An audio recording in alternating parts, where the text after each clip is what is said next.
Well, hello there in YouTube land, and welcome back to the channel.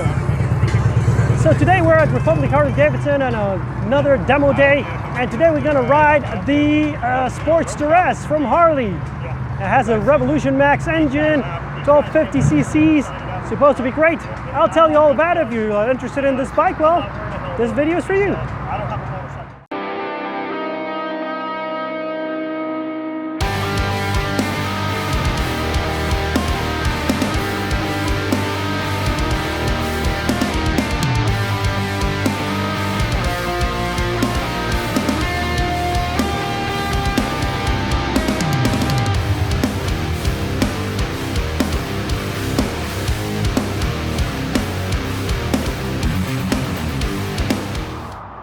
Okay, so there she is. That is the Harley Davidson Sportster S 1250, and it has this beautiful engine. It's a Revolution Max 1250, 1250 cc's. Now, for some reason, Harley changed from cubic inches to cc's, which is another way of thinking. Man, these bikes don't look like Harley bikes, but maybe just some of the design things. But the way they ride is so different. Now, I already ridden one of these before, but I didn't have a chance to do a video. So that's why I wanted to come to this demo today and do a video for you guys. So let's get on it and see, well, what we think. Okay.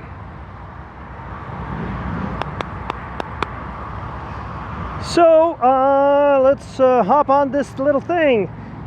So just like the Nightster, it has a different, very different feeling from every other Harley that you're gonna ride. Now, all these controls, we've talked about them before, they're not very premium. And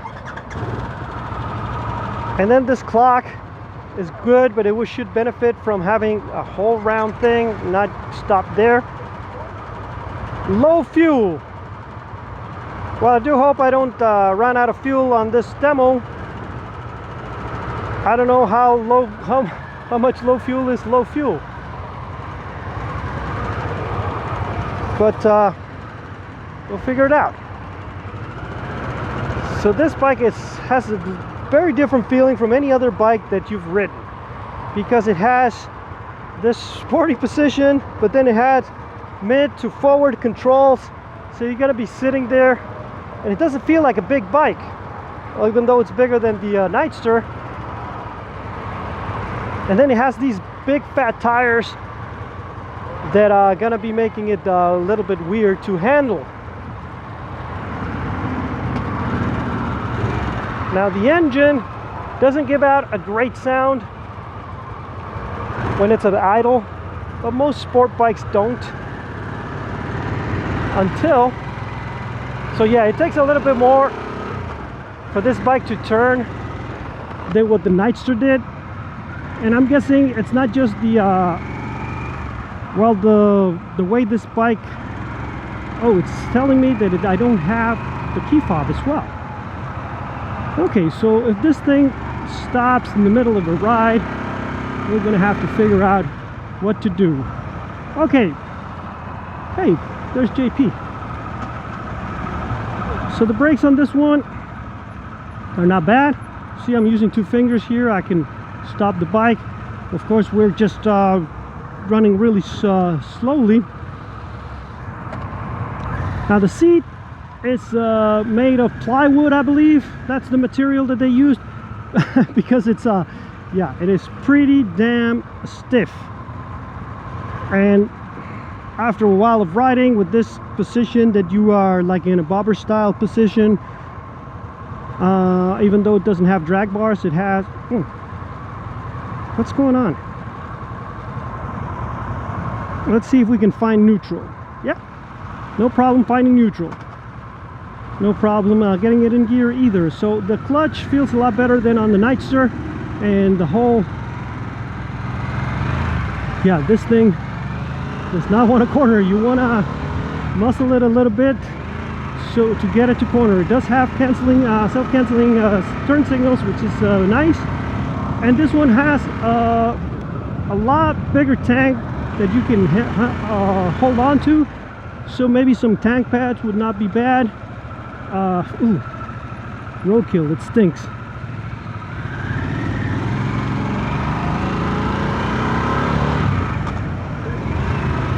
So as you can see, it has this Peppy engine that you can well,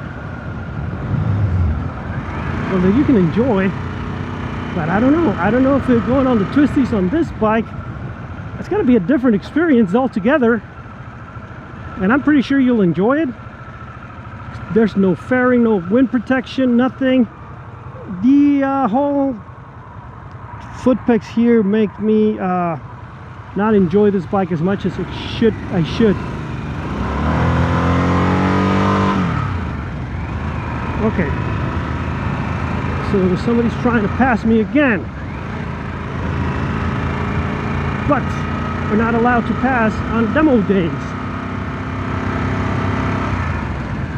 So what was I talking about? I lost my train of thought. Alright, so let's talk about the engine. So the engine does feel peppy, and I'm pretty sure we'll get a chance to check it out a little bit later when we go on the highway. So far, well, nothing that we can write home about. It's the same engine as in the Pan America, and it's going to have the same ride-by-wire, same rider modes. On the Pan America, I remember the testing on rain mode, and it was terrible. There's just no power, there's just nothing, too much. So I'm guessing it's the same thing. We're not going to try it now. So that's the engine, the 1250 Revolution Max, just like on that one. And then so the brakes, we talked about the brakes. They have adjustability here. Now the brake lever doesn't feel very premium, but it does have the Brembo master cylinder, so that's why you get all this bite on the brake. It has a lot of feel, so that's good. Very good Harley on choosing that. And I don't know if I'm just getting used to them, but I don't think that these feel as cheap as on the Nightster, because they're supposed to be the same ones. Oh, now we check the brakes, and yeah, they stop the bike. They don't stop at a dime, but it stops pretty well for a sportier bike. So the tires on this bike, we talk about them. They're these Dunlops GT 503s. They look good, but they're just too wide for a bike like this. So it's more of an aesthetics thing than an actual performance thing. So that's a weird choice for Harley. The ergonomics on this bike, we talked about them. They're a little like hunched over, and I don't mind it, because you can do this and be protecting against the wind all day, and you can give a bike some beans, and you're gonna make sure it's not gonna wheelie. So I don't mind the ergonomics that much. The only thing about it is that why not put the foot pegs like this instead of right here? Every time I get off of the bike, I hit myself on the foot pegs, so I'm not expecting them to be there. So I'm not used to that on a sportier bike. And then if you're gonna hit some corners, how the hell are you gonna do them with? Well, you can, but it's just not gonna be the best way to hit corners. So if it's a Sportster, right? If it's a sport bike, it has a good chassis, it has some good engine, a good suspension. I mean, the suspension is great. I don't know why Harley doesn't just decide to do an actual sport bike. Why do they have to do all these aesthetic things that are weird? And I'm talking about the way you sit on the bike, the way the bike handles your knees. I mean, it doesn't have any of the ergonomic features that a regular bike would have. And I'm guessing it's just so that they can charge a little bit more. It's like the Can-Am trikes. They're too expensive for what they are, and they cannot make a two-wheeler because they know they're not going to compete, because they're going to be just too expensive. So this is what I'm thinking about with this bike. Now the mirrors, just like on the Nightster, they're great. They're a great set of mirrors. You can look at, you can see everything that's behind you. So this is the way to go on bar end mirrors, I believe. Even though I don't like the way of the look a lot. They're not my favorite type, but still. Yeah, you still have to get used to that clutch. And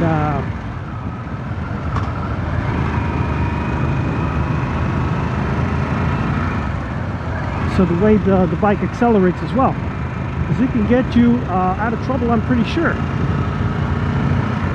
So the suspension on the back is a little bit stiff for my taste, especially since this seat is not the most comfortable.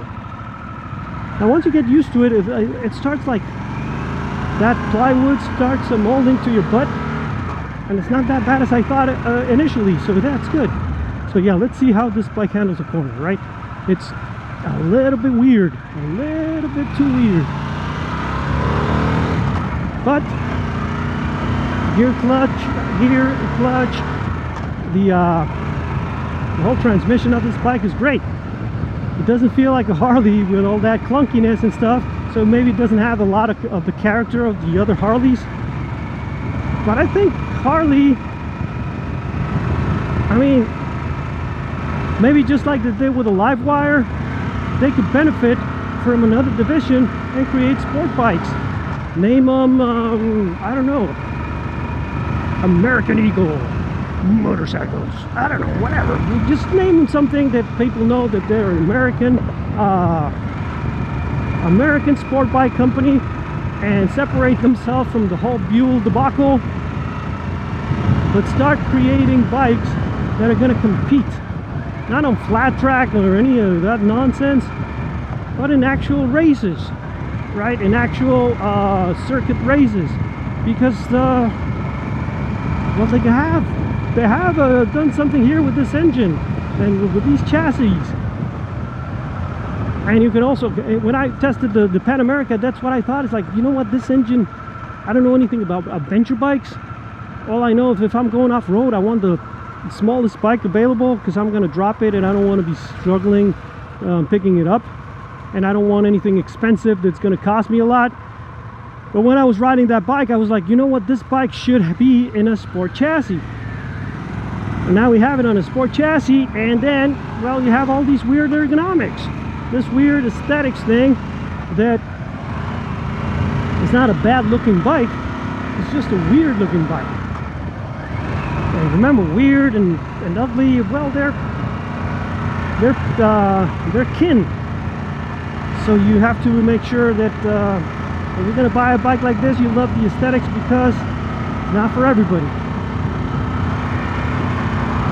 But you know what? This bike can cruise, no problem. But it is asking me to rev it. It is asking me to go fast. And I can't wait to get on the freeway.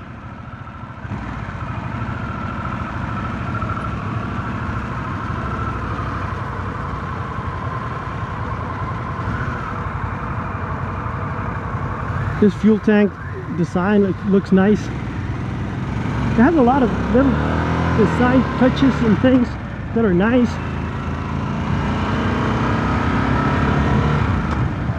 So that's one of the things that the Harley people do a lot, is they worry more about form than function. But I think with these sporty bikes that they have now, they're night and day from the old Iron 883 or the 48. Those bikes handled like crap, and the brakes were terrible. They were pretty terrible bikes, but aesthetics wise, they were the prettiest things you could see on the road. And on this one, well, basically the opposite. Not the prettiest bike that you can see, it's not bad, but it does perform a little bit more. And you can find neutral better than I could on the Pan America anyway.